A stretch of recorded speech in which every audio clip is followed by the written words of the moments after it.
Hello, YouTubers! The new Time Travel Behind Me 88. I'm back with another Doctor Who DVD review. Today, we're continuing to celebrating Doctor Who's 50th anniversary. So, today, I'm going to do a review of Doctor Who, Enemy of the World. This is a fantastic story. I really love it. And I love the DVD cover of it. Before we get to that cover, let's get on to the review. This 6-part story originally transmitted on December 22nd, 1967 through January 27th, 1968.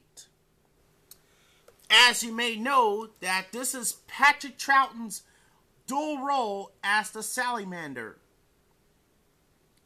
And let's begin with the plot.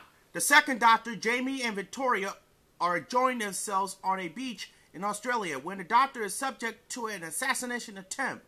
The controller of the would-be assassination is an agent named Astra Farrer. Rescued them by a helicopter. She takes them to her boss, Giles Kent. It seems the Doctor is a psycho double of Salamander, a ruthless megalomaniac who is dominating the United Zones organization in the early part of the 21st century. Salamander, who has ascended to power via exploiting new technology to yield more food, concentrating and harnessing the sun's ray to generate more crops. But he is set on increasing his power when Kent, who was only deputy security leader for North Africa and Europe, crossed Salamander, the dictator, ruining him and removing his various allies. The only remaining Kent's ally with any authorization is Alexander Dennis. In Central Europe, the Doctor is persuaded to impersonate Salamander as a way of gathering more information on his design. His first test comes when Kent's home is surrounded by security troops and their leader, Security Chief Donald Bruce, arrive. Bruce is a bully who imitates those in his path, but the Doctor impersonation is strong enough to pursue him that he is Salamander. Even though the real Salamander is supposed to be at the conference in Central European Zone. Bruce leaves, albeit with a suspicion, while the Doctor turns on Kent, realizing he called Bruce there himself. To test the impersonation, the Doctor is not yet convinced Salamander is a villain, but Kent presses ahead with a plan. Jamie, Victoria, and Astra are to infiltrate Salamander's retinue while he's still in the Central European Zone via Dennis' support and gathering evidence on Salamander. Meanwhile, Kent and the Doctor will travel to Salamander's research station in Noah to gather intelligence there. The real Salamander is in the Central European Zone, warns that a dormant volcano range in Hungary is about to explode. Dennis does not believe this is possible and resists the call to send preemptive relief. Jamie, Victoria, and Astra have now reached the Central European Zone. Jamie is trying to infiltrate leader Salamander's retender, while Astra contacts Dennis for a meeting.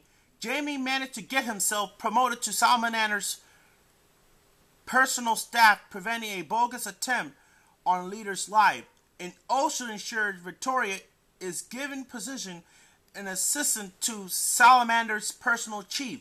When Astra meets Dennis, she tells him of the two spies who had entered the leader's staff. Salamander, who now works on Dennis' deputy, Fedorin, who turns him against Dennis.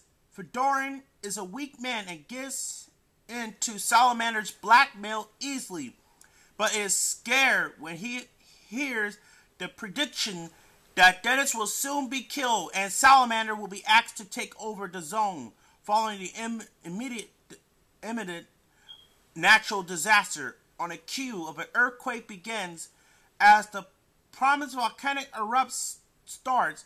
Donald Bruce arrive but is unable to mention the salamanders is in Australia issuing before it. Dennis returned to the palace too, blaming Salamander for somehow engineering the volcano. Salamander responds by saying Dennis failed to heed his warnings on a volcano and thus negligent and must be removed from the office.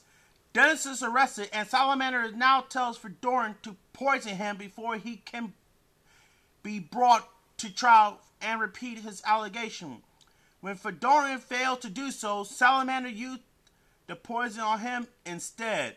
Donald Bruce had meanwhile started to have some serious suspicion about the situation. He evidently does not trust the Salamander and tried to unsuccessfully to get Jamie to explain the Australian incident. Another man with a suspicion is Vito Benek, Salamander's unpleasant deputy, who has heard from Bruce that Salamander was supposed to be there. The two place at one time he visited the eminent Giles Kent, but the doctor stays hidden, while the unsolicited visitor is there to destroying Kent's property. Jamie and Victoria have meanwhile used their new role in the place to get their close to Farah, Salamander's food taster, hoping to gather information on the leader's intentions. Jamie had also caused a diversion to try to facilitate a rescue attempt on Dennis by Astrid. However, things fell apart and Dennis is shot dead. Although Astrid escaped, Jamie and Victoria are arrested. This prompts Bruce to ask Salamander in the private about his relationship with Jamie and his presence with him and Kent in Australia, which prompts Salamander to decide to return to Kanoe immediately and unmask the impersonator. Astrid returned to Australia too and contact the doctor and Kent to tell them that the outcome of the botched rescue attempt. Farah has followed Astrid and makes contact with her.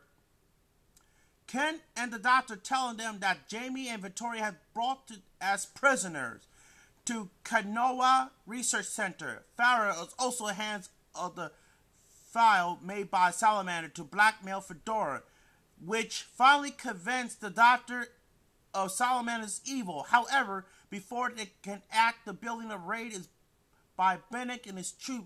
Farah is killed and the 5 recovered. The others escape. Salamander, Benek, and Bruce meet the Central, realize the secret of the situation where he's alone. Salamander dons a radiation suit and enters a secret lift which transport him to a secret bunker below the center.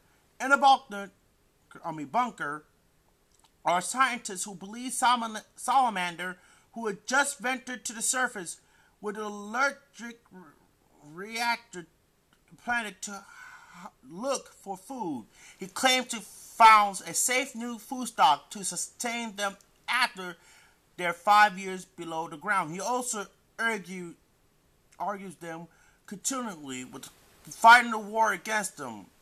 When the doctor's friends return to Kent's cavern, they are soon discovered that by Donald Bruce, who had traced the car. In a shelter, promised new food has arrived, and scientists unpack.